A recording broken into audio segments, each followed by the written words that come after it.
Bonjour mes amis, je viens à nouveau vous parler du drame qui s'est passé en France depuis mercredi 7 janvier 2015. Donc là, il va y avoir des marches un peu partout en France et je dis bravo aux Français, ça c'est très bien. En revanche, ce qu'il faudrait faire pour éviter ça, comme je l'ai dit la dernière fois, c'est éviter de se mêler de ce qui se passe à l'étranger, n'importe comment, n'importe quand. Et faire sortir la France de l'OTAN, faire sortir la France de l'Union européenne. Je ne dis pas que ces choses-là viennent de là, mais je dis que si on veut respecter notre pays, on doit faire ça déjà. Parce que la dernière fois, j'avais oublié de dire une chose concernant l'ancien président de la République, M. Nicolas Sarkozy. Effectivement, j'ai rappelé que pour moi, c'est un traître, parce que, il avait vendu 600 tonnes d'or de la République française, de la réserve de la République française pour les États-Unis, qu'il avait piétiné, foulé aux pieds le référendum de 2005 et qu'il avait remis la France au sein de l'OTAN, alors que le général de Gaulle l'en avait sorti.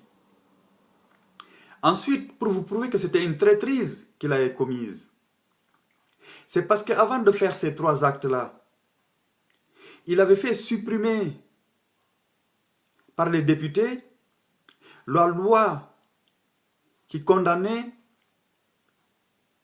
les hommes politiques pour haute trahison.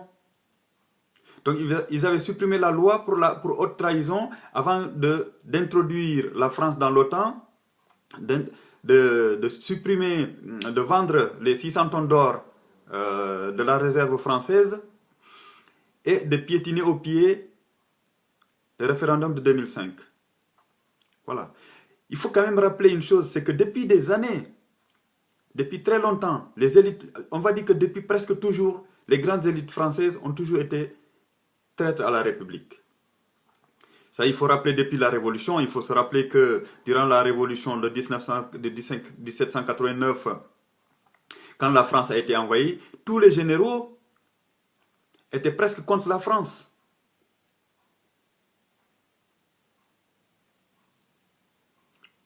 Quand les Girondins ont voulu provoquer la guerre, des gens comme Robespierre avaient refusé.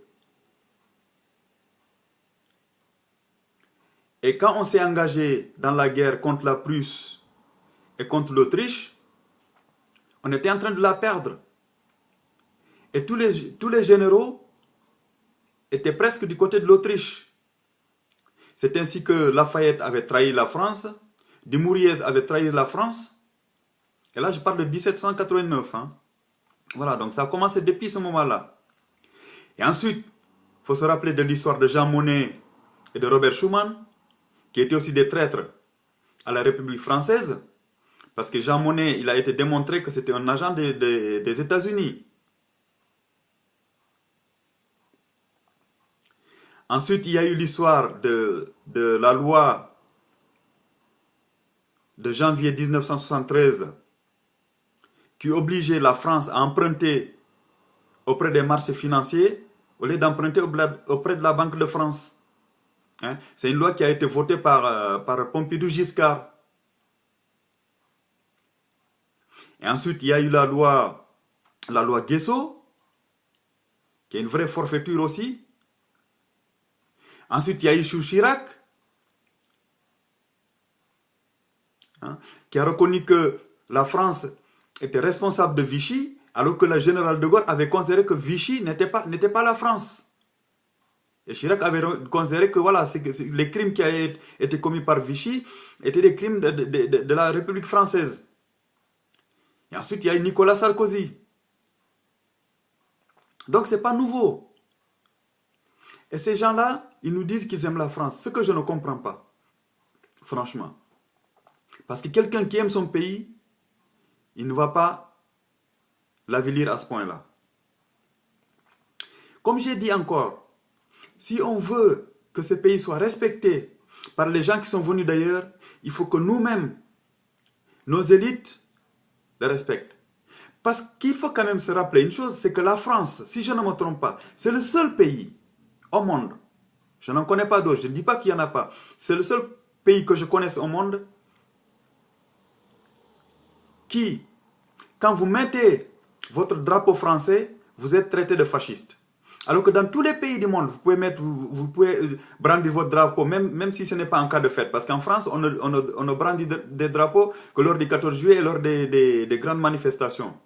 Alors que dans tous les autres pays, vous pouvez mettre votre drapeau sur votre fenêtre, le drapeau de votre pays sur votre fenêtre. Alors qu'en France, dès que vous mettez le drapeau de la République française sur votre fenêtre, vous êtes considéré de fasciste. Alors, moi je veux bien qu'on m'explique ça. La deuxième chose, c'est concernant le drame qui s'est passé là. Parce qu'on dit que c'est des islamistes. Alors, pour éviter que ces choses-là se passent, je pense qu'il faudrait, à partir de maintenant, que l'islam en France soit enseigné par des Français. Et non par des analphabètes bilingues comme M. Hassan Salgoumi. Moi, j'aurais préféré que des gens comme Tariq Ramadan ou comme M. Albert Ali enseignent l'islam, enseignent la théologie de l'islam aux jeunes Français musulmans, que de faire venir des prédicateurs des pays du Golfe pour enseigner l'islam dans notre pays. Bon, Tariq Ramadan, on peut ne pas être d'accord avec lui peut-être sur certaines choses. De toute façon, vous savez, même dans une famille, on peut pas être d'accord sur tout. Mais pour moi, c'est un gars, c'est un théologien qui est assez intelligent, qui est assez cultivé. Hein.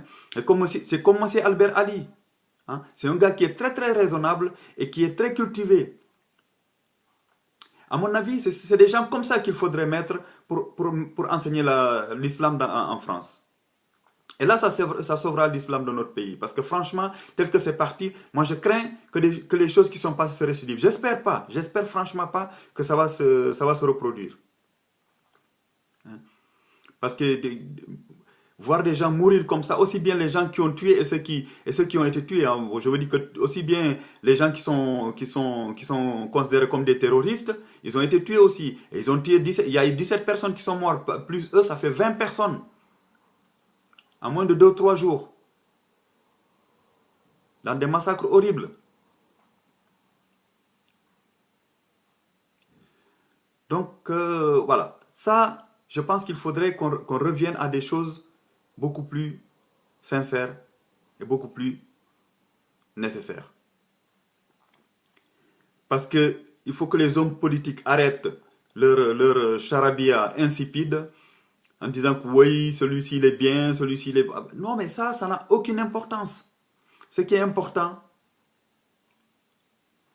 c'est de mettre dans les universités d'enseignement islamique des Français. Des gens qui maîtrisent bien le français, qui connaissent bien le Coran, et que même dans les mosquées, le Coran soit enseigné, la prédication soit faite en français. C'est possible. Regardez les rabbins juifs, quand ils vont dans les synagogues, ils enseignent la Torah en français. Il n'y a pas de raison que ce ne soit pas le cas avec l'islam.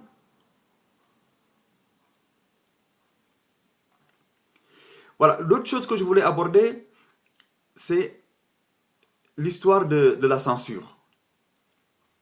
Parce qu'hier, sur une radio, que j'écoutais hier, une radio là, concernant la cavalcade entre les gendarmes et les deux frères Kouachi.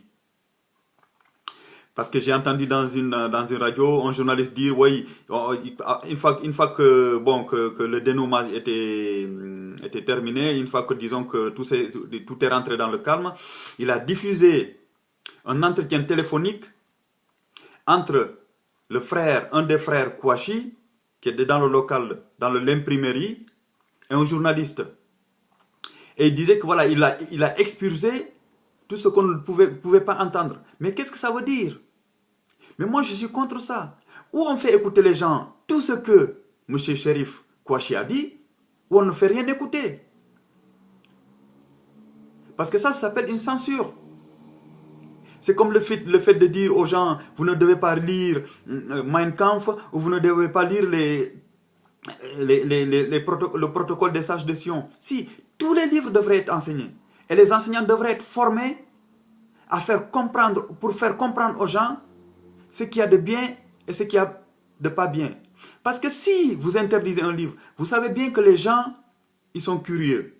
Et forcément, ils vont vouloir aller chercher ce livre-là. Par exemple, l'histoire du protocole des sages de Sion. Même si on l'interdit en France, il existe dans les pays arabes. Et les gens peuvent aller le chercher là-bas, le retraduire en français. Donc vous comprenez bien que la censure ne sert à rien. Et en plus, là, lors de cette conversation-là entre monsieur Cherif Kouachi et le journaliste de la radio dont je parle, et il y a un monsieur qui a appelé en disant qu'il était choqué qu'on ait diffusé cet entretien-là. Mais ça veut dire quoi être choqué? Mais c'est n'importe quoi. Mais les Français, ils sont assez mûrs pour quand même comprendre ce qu'il y a de bien ou ce qu'il y a de mal.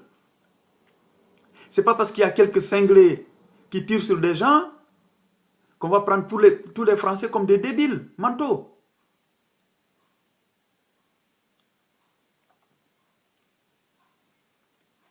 Et ça, le fait d'interdire les choses, ça ne résout pas le problème. Il faut faire plutôt preuve de pédagogie, enseigner les choses, le dire, et dire aux gens à qui on l'enseigne, voilà, ça, normalement c'est comme ça, et ça, c'est pas comme ça. Voilà. Et leur expliquer ce qu'il y a de bien dans ces livres-là et ce qu'il y a de pas bien. De toute façon, les gens, ils sont assez mûrs quand même. Je pense que la plupart des gens sont assez cultivés pour comprendre ce qui se passe.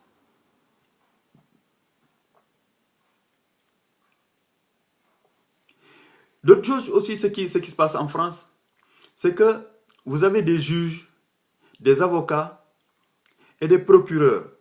Parce qu'ils appartiennent, ou qu'ils sont amis et qu'ils appartiennent aux mêmes loges maçonniques, se liguent et persécutent d'autres avocats.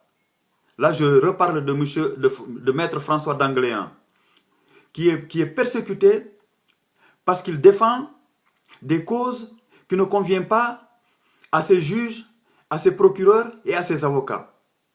Par exemple, l'histoire, il défend monsieur Saïd Bourarache. Et je pense que c'est pour ça qu'on l'embête tant.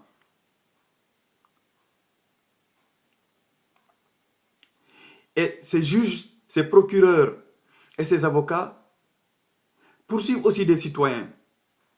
Parce qu'ils tiennent des idées qui ne leur conviennent pas. Je parle de M. Dieudonné Balambala, M. Alain Soral, M. Hervé Rissen, M. Vincent Renoir, M. Robert Forisson.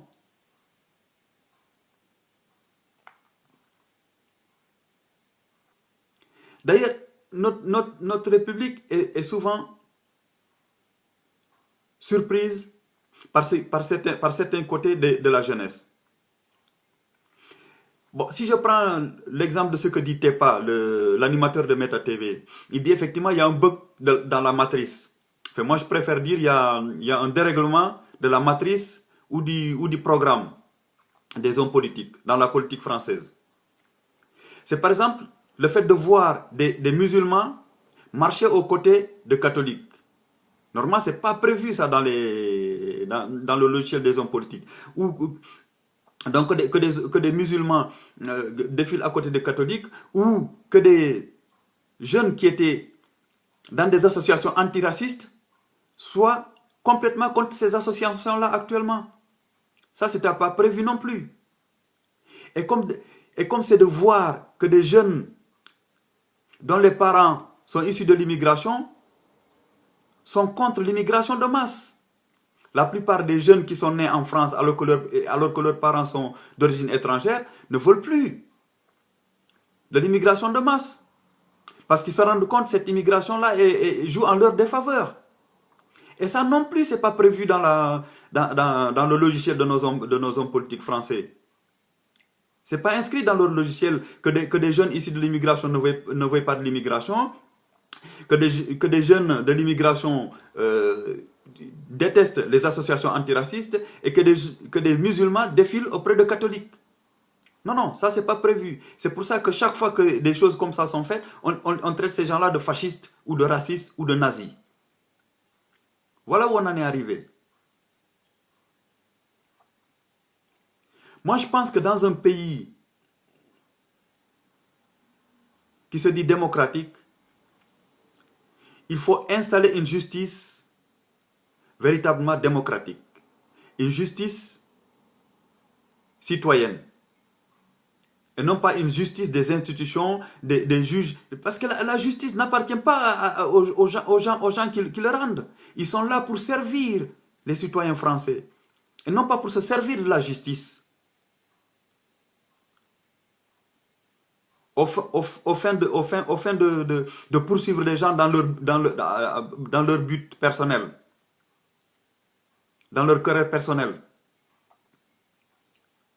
Moi, je pense que sans justice, il n'y a pas de paix.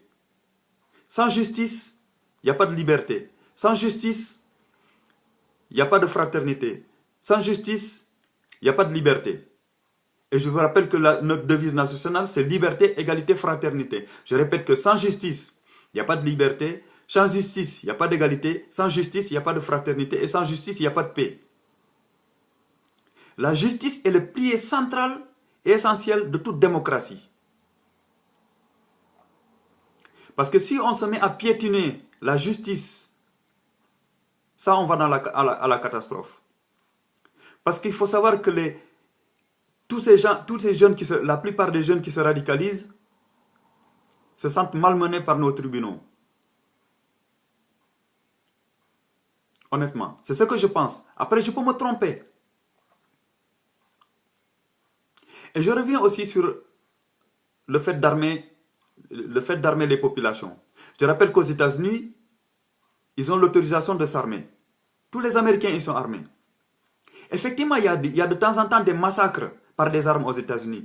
Mais honnêtement, je pense que proportionnellement au nombre de la population américaine, au nombre des armes qui sont dans ce pays, il n'y a pas autant de massacres que ça.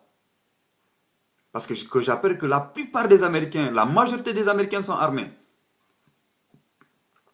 Et dans leur constitution, il est prévu que les citoyens doivent s'armer pour lutter contre le gouvernement au cas où le gouvernement trahirait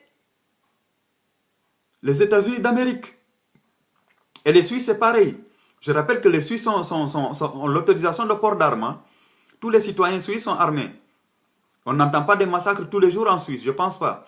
Je pense qu'aussi en France, on devrait autoriser les citoyens français à s'armer. À mon avis, ça ferait peur déjà aux élites. Parce qu'ensuite, si on demande à chaque fois quelque chose d'important, un référendum, c'est parce que les élites savent que les citoyens sont vraiment citoyens et non pas des serpillères comme en France. Parce qu'en France, les citoyens sont considérés comme des serpillères. Les hommes politiques font ce qu'ils veulent. Et à mon avis, si on permettait, en le faisant de façon pédagogique, à la population française de s'armer, les choses changeraient. Je ne suis pas sûr qu'il y aurait des massacres, comme disent certains, à tous les coins de rue. Non. Parce que je rappelle qu'aux États-Unis, en France, il n'y a pas plus de cinglés qu'aux États-Unis ou en Suisse quand même. J'espère que non. Les Français ne sont pas plus fous que la plupart des Américains ou la plupart des Suisses. Et pourquoi nous, on ne pourrait pas s'armer? Moi, personnellement, ça ne me dérange pas de ne pas être armé. Mais à mon avis, le fait d'autoriser le port d'armes aux citoyens, ça permettrait aux hommes politiques de les respecter un peu plus. À mon avis. À mon humble avis.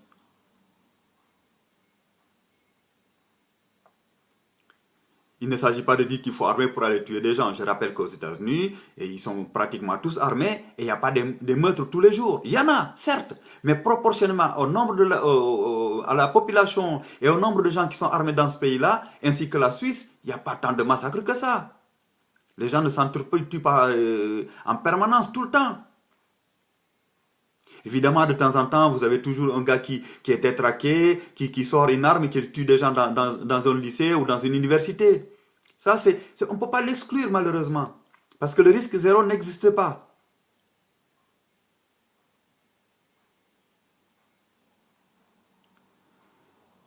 Donc, je pense qu'il faudrait repenser notre République française.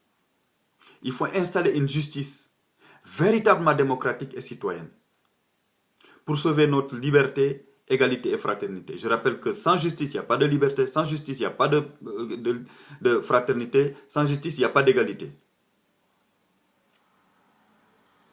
Je rappelle encore que la justice, c'est le pilier, l'un des piliers fondamentaux de toute république digne de son nom.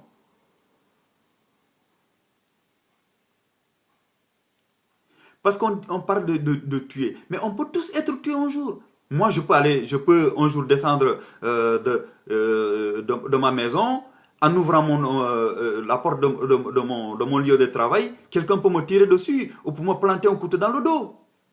Mais bien sûr que je sais que c'est un risque.